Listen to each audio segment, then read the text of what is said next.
انس ملک ہمیں جوائن کر چکے ہیں. انس بہت شکریہ. بیورو چیف ہیں ایشیا ون کے ویری کمپیٹنٹ جرنلسٹ. اس ایشو کو بڑا ایکسٹینسولی کور کیا دن رات اور اکثر ان کی جو خبر تھی وہ درست ثابت ہوئی. انس میں آپ سے جاننا چاہ رہا ہوں what exactly is the latest. ہم نے جو اسماعیل بقائی کی پریس کانفرنس تھی وہ بھی دیکھ لی, ٹرمپ کا تازہ ٹروتھ سوشل پہ ٹویٹ پوسٹ بھی دیکھ لی, جے ڈی وینس کی اسٹیٹمنٹ, اسرائیل جس طرح سے ریئیکٹ کر رہا ہے. پرائم منسٹر نے کہا کہ اب جنیوا جائیں گے اور Pakistan will be the host. So اب اس فرنٹ کو لے کر کے ایک اطلاع یہ ہے کہ پروبیبلی وہاں جانے سے پہلے ایرانینز جو ہیں وہ وزٹ کریں گے کچھ دوست ممالک کا. ایک خبر تھی کہ شاید قطری آ رہے ہیں یہاں پہ یا ایرانی فارن منسٹر آ رہے ہیں, تو آپ نے ڈینائل دیا تھا اس کا. کیا ڈیٹیلز ہیں؟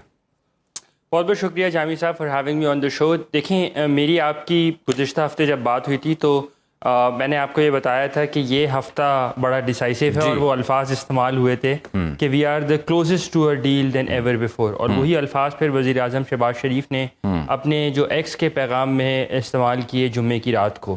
اب صورتحال یہ ہے کہ اسماعیل بقائی نے یہ بات ضرور کہی ہے کہ خطے کے ممالک کا دورہ کریں گے, اور خطے کے جو ممالک کا جن کے جو ایران کے لیے خطہ بنتا ہے, امیجیٹ نیبرز بنتے ہیں, وہ روس, پاکستان, قطر اور چین ہیں. اس وقت تک جب تک میں آپ سے بات کر رہا ہوں تب تک کوئی انڈیکیشن ہمیں عباس عراقچی کے دورے کی, اسلام آباد کے دورے کی تو ہمیں نظر نہیں آتی.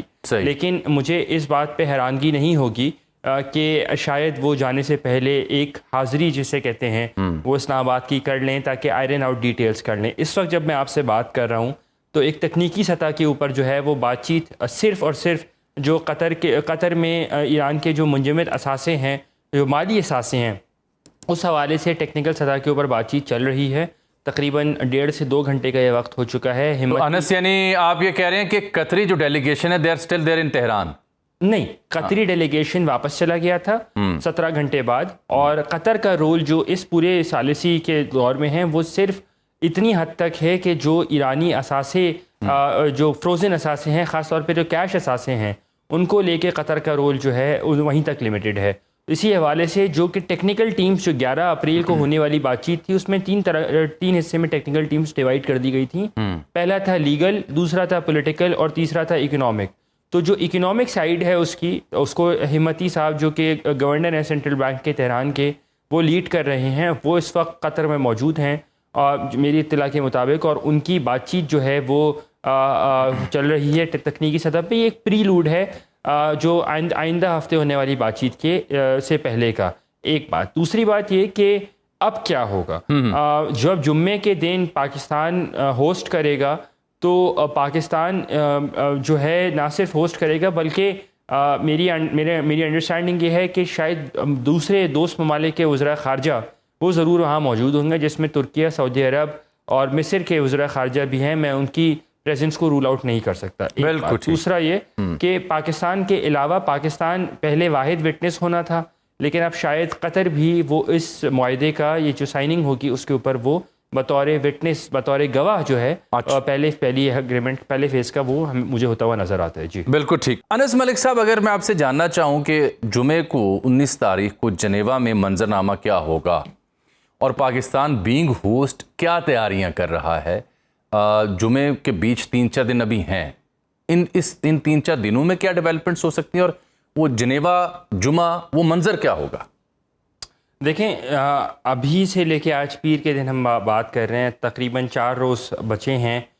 پاکستان اور پاکستان کے ساتھ جو دوسرے ثالث ہیں اور پھر بقیہ فیسیلیٹیٹرز ہیں, ان کا ایک فوکس ہے کہ کسی نہ کسی طرح اس جو معاہدے کی جو ڈیل ہے اس کی پاسداری کی جائے, اور پاسداری دونوں سائڈوں سے ہونی ہے, جو کہ لبنان کا معاملہ ہے جس میں حزب اللہ کو کنٹرول کرنا ہے اور اسرائیل کو کنٹرول کرنا ہے.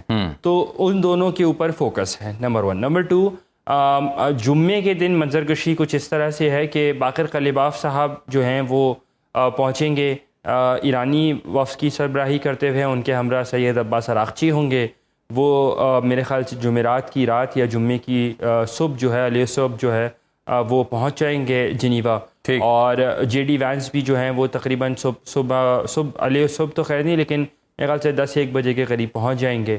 اور اس کے بعد دوپہر میں جو میری انڈرسٹینڈنگ ہے وہ کسی ٹائم پر سائننگ ہونی چاہیے گرینوچ مین ٹائم کے مطابق, اور جو کہ پاکستان میں شام ہو جائے گی, اس وقت تہران میں بھی شام ہو جائے گی, امریکہ میں مڈ آفٹرنون ہوگی, مڈ ڈے ہوگا, اور اس کے بعد پاکستانی سائٹ کی یہی فوکس ہے کہ کسی نہ کسی طرح اس ڈیل کے اوپر رہتے ہوئے جلد از جلد جو ہے بات چیت کا سلسلہ جو نہیں صرف دستخط نہیں بات چیت کا سلسلہ شروع ہو جائے. دستخط کے بعد کیونکہ اگلی دستخط تو ایک پارٹ ہے, اس کے نیکسٹ اسٹیپس جو ہیں امپلیمنٹیشن میکینزم جو ہے اس کو بھی آگے لے کے چلنا ہے, کیونکہ 60 روز کی ونڈو کہنے کو 60 روز ہیں لیکن 60 روز گزرتے ہوئے پتہ نہیں چلتا, زیادہ ٹائم نہیں لگتا, اور اسی لیے فوکس یہی ہے, کوشش یہی ہے کہ جلد از جلد اس پورے معاملے کو کسی کروٹ بٹھایا جائے. جی بالکل ٹھیک. اچھا انس, ایک بڑا اہم سوال ہے, لوگ پوچھ بھی رہے ہیں کہ اسلام آباد پہلا راؤنڈ تو ہوا, سو وائی ناٹ اگین اسلام آباد, جبکہ نام بھی اس کا شاید اسلام آباد ڈکلیریشن ہوگا,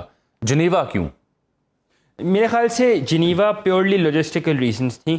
جتنی میری انڈرسٹینڈنگ ہے اس میں امریکی سائٹ کا کمفرٹ تھا سیکیورٹی کو لے کر, اپنی ان کی سیکیورٹی اور ان کے لاجسٹکس کو لے کے, اور میرے خیال سے جو پچھلی بار ایک چپکلش تھی کہ کوئی آ رہا ہے کہ کوئی نہیں آ رہا, اور سو آن اینڈ سو فورتھ, اور اسلام آباد کی عوام نے جس طرح سے اس کا بیر برداشت کیا, تو اس بار امریکی سائٹ کی زیادہ کنسیڈریشن تھی یہ, اس لیے ایک نیوٹرل مقام طے کیا گیا ہے.